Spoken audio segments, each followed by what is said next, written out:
Hello everyone and welcome in a new video. और आज की इस वीडियो में हम सभी लोग पढ़ने वाले हैं एक्सेप्शनल हैंडलिंग के बारे में, यानी कि कौन कौन से एरर्स हमारी जनरेट हो जाती हैं जो कि हम चाहते नहीं हैं, पर हमें हमें पता भी नहीं होता, पर वो एरर हमारी होती हैं उनको। ठीक है, प्रोग्राम में तो कोई दिक्कत नहीं आती, पर क्या है, हम उसको एक एरर कंसीडर करते हैं। जैसे कि मैं आपको एग्जाम्पल के तौर पर बताता हूँ। अगर आपने लिख दिया यहाँ पर इंट इनपुट और ये लिख दिया आपने, ठीक है, इक्वल टू इंट इनपुट। अब आपने क्या किया यहाँ पर, अगर आप 10 देते हो, अगर आप इसमें क्या कर रहे हो 10 देते हो तो बिल्कुल सही है, कोई दिक्कत की बात नहीं है, क्योंकि 10 क्या होता है, एक इंटीजर होता है। 10 क्या होता है, हमारे एक इंटीजर होता है। पर पर अगर आप इसमें क्या देते हो, आपने 10 नहीं दिया, आपने क्या दे दिया, हेलो दे दिया, अपना नाम दे दिया, यानी कि कोई आपने दे दी स्ट्रिंग। आपने क्या दे दी, कोई सी स्ट्रिंग। तो कोई प्रोग्राम में एरर आएगी, आज जब प्रोग्राम को रन करोगे तो सक्सेसफुली रन हो जाएगा। पर हमने क्या बोला, इंटीजर वैल्यू दो एक, हमने क्या कहा, इंटीजर वैल्यू दो, और आप इंटीजर वैल्यू दे नहीं रहे, आप दे रहे हो ये वाली वैल्यू, स्ट्रिंग वैल्यू दे रहे हो। तो इस तरीके की एरर जो हमारी फॉर्म होती हैं, इन एरर यही सारी कहलाती है हमारी एक्सेप्शनल हैंडलिंग। ये सारी हमारी क्या कहलाती हैं, एक्सेप्शनल हैंडलिंग। तो मैंने एक एग्जांपल बताया, ऐसे कई तरह की एरर्स होती हैं हमारे पास। ठीक है, तो अगर आप क्या करते हो, वैल्यूज बदल रहे हो, यानी कि आप वैल्यूज को चेंज कर रहे हो, यानी इंटीजर वैल्यू मांग रहा है, आप दे रहे हो स्ट्रिंग वैल्यू। अगर स्ट्रिंग वैल्यू मांग रहा है, आप दे रहे हो उसे इंटीजर वैल्यू, फ्लोट वैल्यू। ठीक है, यानी आप करेक्ट वैल्यू नहीं दे रहे, करेक्ट डेटा टाइप की, जो कि वो प्रोग्राम हमसे मांग रहा है। तो इसी एरर को हम कहते हैं वैल्यू एरर। याद रखना, इसका वी जो होता है हमारा कैपिटल होता है वैल्यू, और ई हमारा यहाँ पर कैपिटल होता है, ERR, बाकी सब हमारा स्मॉल कहलाता है। ठीक है, तो हम क्या कहते हैं इसको, हम इसको कहते हैं वैल्यू एरर। यानी कि हम क्या कर रहे हैं, वैल्यू नहीं दे रहे उसे जो प्रोग्राम हमसे एक्सपेक्ट कर रहा है। जो प्रोग्राम हमसे एक्सपेक्ट कर रहा है, हम वो वाली वैल्यू नहीं दे रहे, हम दूसरी वैल्यू दे रहे हैं, तो इसको कहते हैं सिंपली वैल्यू एरर। ठीक है, इसके अलावा और कौन सी एरर होती है, अब देखो यहाँ पर, अब मैं लिख देता हूँ a is equal to int input. मैंने इंट इनपुट करा, इनपुट ले लिया यूजर से, और यहाँ पर डिवाइड बाय इंट इनपुट। ठीक है, ये हमने कर दिया। अब मैं यहाँ पर करा देता हूँ प्रिंट ए को। अब बताओ, अगर यहाँ पर मैं इंट इनपुट लिखा, यहाँ पर मैं 10 लिख देता हूँ, नीचे लिख देता हूँ 10, तो ऑफकोर्स सी बात है ये हमारा सॉल्व हो जाएगा। ऑफकोर्स सी बात है हमारा सॉल्व हो जाएगा। अगर मैं ऊपर लिखता हूँ 10, नीचे लिखता हूँ 6, ऑफकोर्स सी बात है ये भी हमारा सॉल्व हो जाएगा। यानी कि मैं कोई भी इंटीजर वैल्यू लिख दूं, मेरा प्रोग्राम क्या है, सक्सेसफुली रन करेगा। मेरा प्रोग्राम क्या करेगा, सक्सेसफुली रन करेगा, अगर मैं कुछ भी यहाँ पर इंटीजर वैल्यू दे रहा हूँ। पर अगर मैं क्या करता हूँ 10/0, अब देखो मैंने क्या लिख दिया 10/0, यानी अब डिनोमिनेटर में क्या आ गया हमारे पास, 0। डिनोमिनेटर में क्या आ गया हमारे पास, 0। तो ये क्या होगा, अब कौन सी बात है, अब हमें तो पता नहीं, यानी कि एरर जनरेट होगी। अब क्या जनरेट होगी, एरर, क्योंकि भाई डिनोमिनेटर में आ गया 0।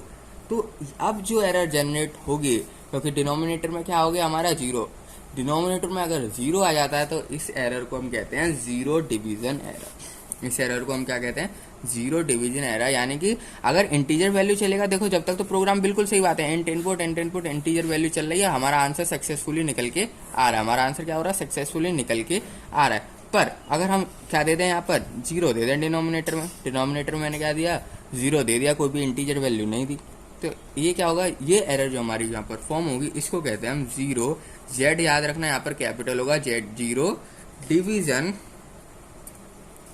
डी यहाँ पर कैपिटल और एरर।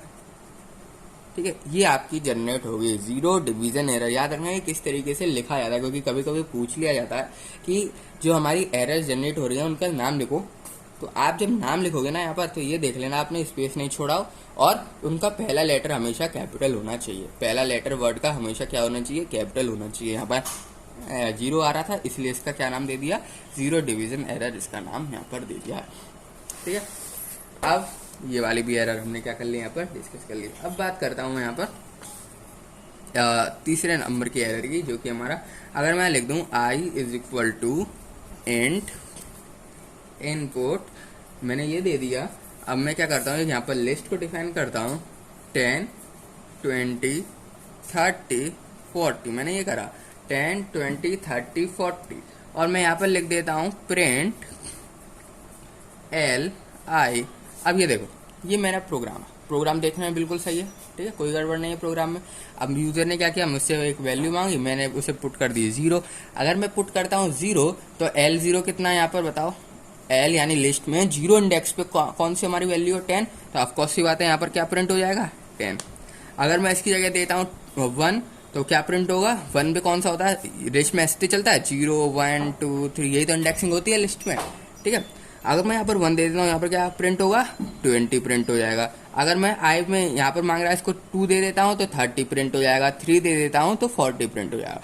पर अगर मैं आई की जगह यहाँ पर अगर 4 दे देता हूँ, आई में मैंने क्या दे दिया 4 दे दिया, पर यहाँ तो 4 इंडेक्स क्या नहीं है, मौजूद ही नहीं है, 4 इंडेक्स तो यहाँ पर है ही नहीं, 4 इंडेक्स तो यहाँ पर क्या है ही नहीं। जब 4 इंडेक्स है ही नहीं और मैंने यहाँ 4 दे दिया और प्रिंट भी मैं 4 कराना चाहता हूँ तो ऑफकोर्स सी बात है एरर होगी, ऑफकोर्स सी बात है एरर होगी। तो इस एरर को हम क्या कहते हैं, यहाँ पर देखो क्या मिसिंग है, इंडेक्स मिसिंग है, इंडेक्स तो कम है। अगर पूरे इंडेक्स होते तो ऑफकोर्स सी बात है हमारा प्रिंट हो जाता, कोई दिक्कत की बात नहीं होती, पर इंडेक्स मिसिंग है। तो इसीलिए ये जो एरर हमारे यहाँ पर जनरेट होती है, इस एरर का नाम होता है हमारा इंडेक्स एरर। इस एरर का हमारा क्या नाम होता है, इंडेक्स एरर। याद रखना आई capital E capital without space, space नहीं आएगा। एरर का नाम याद से देख लेना किस तरीके से लिखा जाता है, जो भी आपका नाम है उसका पहला लेटर कैपिटल होता है और स्पेस नहीं आता है, ठीक है। तो ये कहलाती है हमारी इंडेक्स है, यानी कि आपकी इंडेक्सिंग में कोई दिक्कत आ रही है, इंडेक्स मौजूद नहीं है, ठीक है। तो इसीलिए को कहते हैं हम यहाँ पर इंडेक्स एरर, इसको हम क्या कहते हैं, इंडेक्स एरर कहते हैं। अब बात करते हैं नेक्स्ट एरर के बारे में। अब मैं यहाँ पर क्या करने वाला हूँ, एक फाइल हैंडलिंग यहाँ पर बात करते हैं। एक फाइल को मैं यहाँ पर ओपन करता हूँ, ठीक है। मैंने यहाँ से यूजर से इनपुट ले लिया, आर कर दिया, यानी कि रीड मोड में यहाँ पर मैंने फाइल को क्या कर दिया, ओपन कर दिया, और यहाँ पर मैं प्रिंट कराता हूँ fp.read, मैंने ये लिख दिया। प्रोग्राम में क्या है, कोई दिक्कत है प्रोग्राम में, नहीं है दिक्कत, बिल्कुल सही प्रोग्राम है, ठीक है। प्रोग्राम क्या हमारा बिल्कुल सही है। अब मैंने क्या किया, यहाँ से यूजर से इनपुट तो ले लिया, मैंने यहाँ से क्या कर लिया, यूजर से इनपुट दे दिया, और यूजर ने नाम दे दिया, इनपुट दे दिया a.txt नाम की एक फाइल हमारे पास इनपुट दे दी। पर यूजर ने तो इनपुट दे दी, हमने देखा, कंपाइलर ने देखा कि भाई ये तो फाइल एग्जिस्ट ही नहीं करती है, ये तो फाइल है ही नहीं प्रोग्राम में, यानी पूरे कंप्यूटर उसने देख लिया भाई ये फाइल तो है ही नहीं। अगर ये फाइल है नहीं तो भाई रीड क्या करेगा वो, और रीड ही नहीं करेगा तो भाई वो क्या प्रिंट करेगा, ठीक है। जब ये फाइल है ही नहीं, प्रेजेंट ही नहीं है, बनी ही नहीं है, ये फाइल एग्जिस्ट ही नहीं करती ये फाइल, तो क्या होगा भाई, वो रीड ही नहीं कर पाएगा इसके अंदर का डेटा। अब वो रीड ही नहीं कर पा रहा है इसके अंदर का डेटा, तो प्रिंट क्या ही करेगा, ऑफकोर्स सी बात है एरर जनरेट होगी। कौन सी एरर, उसका नाम क्या होगा, उसका एरर का नाम होगा हमारा फाइल नॉट फाउंड एरर, क्योंकि भाई हमें फाइल मिली ही नहीं है ना, क्योंकि फाइल है ही नहीं। अगर यूजर ऐसी नाम लिखता है यहाँ पर a.txt अगर मौजूद होती, यानी कंपाइलर के अंदर हमारी जो है फाइल हमारी मौजूद होती कंप्यूटर के अंदर हमारे पास फाइल है a.txt नाम की, तो ऑफकोर्स सी बात है कोई एरर नहीं आती, प्रोग्राम बिल्कुल सही रहता। पर ये भाई फाइल है ही नहीं, अगर ये फाइल हमारी है ही नहीं कंप्यूटर के अंदर, तो ऑफकोर्स सी बात है एरर होगी, ऑफकोर्स सी बात है ना, एरर जनरेट होगी। ऑफकोर्स है भाई, जब फाइल ही एग्जिस्ट नहीं करती तो भाई एरर तो ऑफकोर्स सी बात है जनरेट होगी।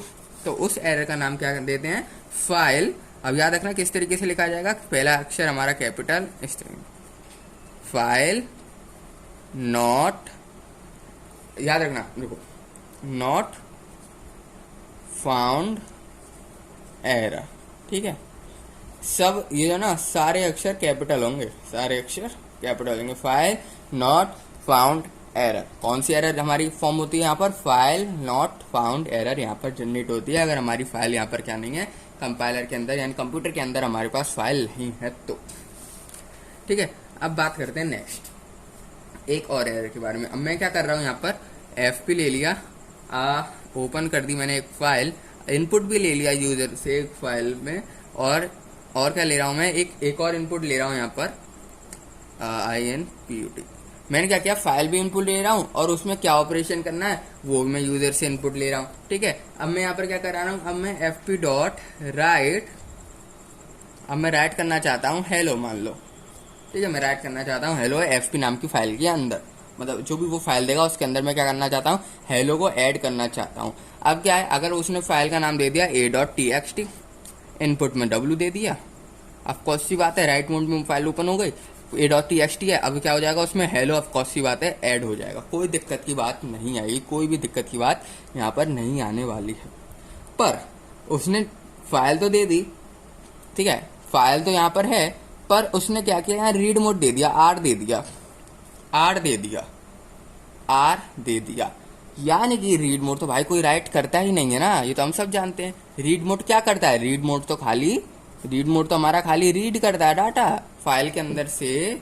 फाइल के अंदर से क्या करता है, हमारा डाटा को रीड करता है, राइट थोड़ी करता है। राइट जब करता ही नहीं है, और हम यहाँ कराना चाहते हैं राइट, हम यहाँ कराना चाहते हैं राइट, और वो राइट हमारा कर ही नहीं रहा, वो राइट हमारा कर ही नहीं रहा। या फिर उल्टा समझ लो, उल्टा समझो मतलब यहाँ राइट की जगह मैं करता हूँ fp.read, और ऊपर इनपुट दे दे अगर यूजर w, तो w तो हमारा खाली राइट करता है, रीड करता है नहीं है, ठीक है। यानी ऑफकोर्स की बात है एरर जनरेट होगी, दोनों केस सेम है, अपोजिट है, ठीक है। दोनों के केस क्या है, सेम। अगर मैं राइट मोड दे दूँ और यहाँ पर रीड करा दूँ तो ऑफकोर्स की बात है नहीं चलेगा प्रोग्राम। यहाँ रीड मोड दे रहा हूँ और राइट करा रहा हूँ तो ऑफकोर्स की बात है तो भी नहीं चलेगा प्रोग्राम, क्योंकि रीड मोड राइट करता नहीं और राइट मोड रीड करता नहीं। रीड मोड राइट नहीं करता, राइट मोड रीड नहीं करता, तो इस एरर जो यहाँ पर जनरेट होगी, इस एरर का नाम कहा जाता है IO error, input output error. क्या कहा जाता है, IO एरर,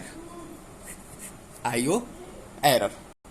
तो कौन सी एरर कहा जाता है, IO एरर इसको कहा जाता है। यानी इनपुट आउटपुट एरर, हम इनपुट कुछ दे रहे हैं, आउटपुट कुछ चाहते हैं, जो कि पॉसिबल नहीं हो पा रहा है, इसलिए इसका नाम कहा जाता है IO एरर, ठीक है। तो ये कुछ बेसिक 5 तरह की मैंने आपको एरर यहाँ पर बता दी। एरर बहुत तरह की होती है, ठीक है, एरर हमारी बहुत तरह की होती है, और किस तरीके से हम सारी, अगर हमें एरर ही नहीं पता पर प्रोग्राम चाहता है हमारा एरर पता चल जाए, तो उसके लिए ट्राई एक्सेप्ट नाम का कंसेप्ट होता है, ठीक है। उससे क्या होता है, आपका प्रोग्राम भी गलत नहीं होगा, उससे क्या होगा, आपका प्रोग्राम भी गलत नहीं होगा। प्रोग्राम जो रन कराना चाहते हो उसमें एरर आएगी ना, तो बाकी की जो आपकी लाइन होगी ना, देखो सपोज करो ट्राई एक्सेप्ट में क्या होता है, ट्राई एक्सेप्ट में सिंपली आपका ये प्रोग्राम लिखा है, फिर यहाँ आपने ट्राई एक्सेप्ट लगा दिया, फिर ये प्रोग्राम लिख दिया। ये प्रोग्राम आपको सी बात है रन होगा, क्योंकि कंपाइलर कहाँ से चलता है, ऊपर से नीचे तक चलता है। यहाँ पर ट्राई आ गया, पर यहाँ पर आप जानते हो कि एरर आ सकती है, ठीक है। और यहाँ पर अगर एरर आ गई, अगर ट्राई नहीं लगाते ना, अगर ये ट्राई एक्सेप्ट वाला कंसेप्ट नहीं लगाते जो मैं आपको बताने वाला हूँ, तो यहाँ पर क्या होता है, आपकी नीचे की सारी लाइन नहीं चलती। पर ट्राई एक्सेप्ट का कंसेप्ट लगाते हो ना, तो खाली ये वाली लाइन में अगर एरर आएगी तो एरर डिस्प्ले हो जाएगी, और इन लाइनों में कोई दिक्कत नहीं आएगी, ये लाइन आपकी सक्सेसफुली रन कर जाती है, ठीक है। तो इस वीडियो में इतना ही। ट्राई एक्सेप्ट वाली वीडियो देखनी है तो लिंक डिस्क्रिप्शन में, उसे देख लेना, जरूर से समझ जाओगे। और आप क्या कर सकते हो, अगर आपको एरर का नाम ही नहीं पता पर आप जानना चाहते हो कौन सी एरर है, तो वो अभी हम देख सकते हैं। तो मिलते हैं आपसे ट्राई एक्सेप्ट वाली वीडियो में, और वीडियो को, इस वाली वीडियो को लाइक और चैनल को सब्सक्राइब यार जरूर से कर देना, और कमेंट कर देना आपको वीडियो कैसी लगी, मैं सबका कमेंट पढ़ने वाला हूँ, ठीक है। तो इस वीडियो में इतना ही।